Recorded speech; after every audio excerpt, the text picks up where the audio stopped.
Le Toumelin, l'un des plus beaux bateaux de la Martinique, est en péril. Pour obtenir son permis de naviguer à nouveau, il doit effectuer une mise à terre, un déplacement qui coûte très cher et qui rend l'avenir de ce voilier bien incertain. Guillaume Bacoul avec Alexandra Élysée.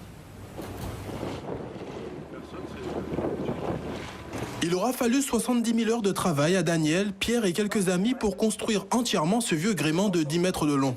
Il y a des sculptures, vous voyez, il y a des sculptures, des peintures.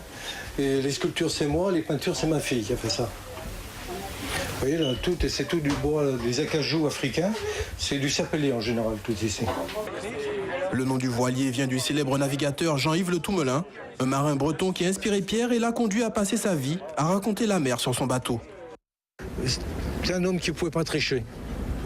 C'est s'honnêteté à tous les niveaux, quand il avait peur, quand il était comme ça, mais sa passion le dominait.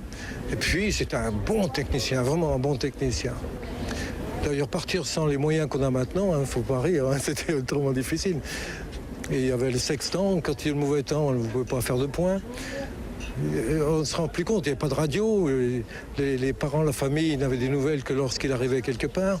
Il avait la chance, c'est que dès qu'il arrivait dans un port, à cette époque-là, on l'accueillait comme si c'était le bon Dieu presque. Aujourd'hui, Pierre et Daniel ont du mal à se projeter.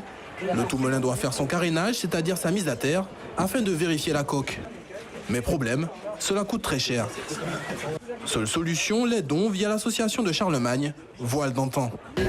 L'idéal serait de réunir les fonds le plus rapidement possible de façon à ce que nous puissions accomplir ce fameux carénage. Voilà. Vous avez besoin de combien d'argent? Alors écoutez, avec tout ce qu'implique un carénage sur une unité comme celle-ci, c'est un minimum de 30 000 € qu'il nous faut. Avoir un tel gréement dans nos eaux martiniquaises est une chance. Du coup, nombreux sont ceux qui se mobilisent. En tant qu'officier de marine, je pourrais difficilement dire le contraire. C'est un magnifique bateau. C'est un des symboles de la marine. Un vieux gréement de ce style doit être absolument défendu, bien sûr.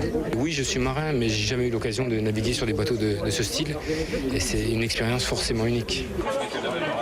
Pierre et Daniel n'aspirent plus qu'à une chose, sensibiliser suffisamment les Martiniquais et permettre au Toumelin de rester dans nos eaux.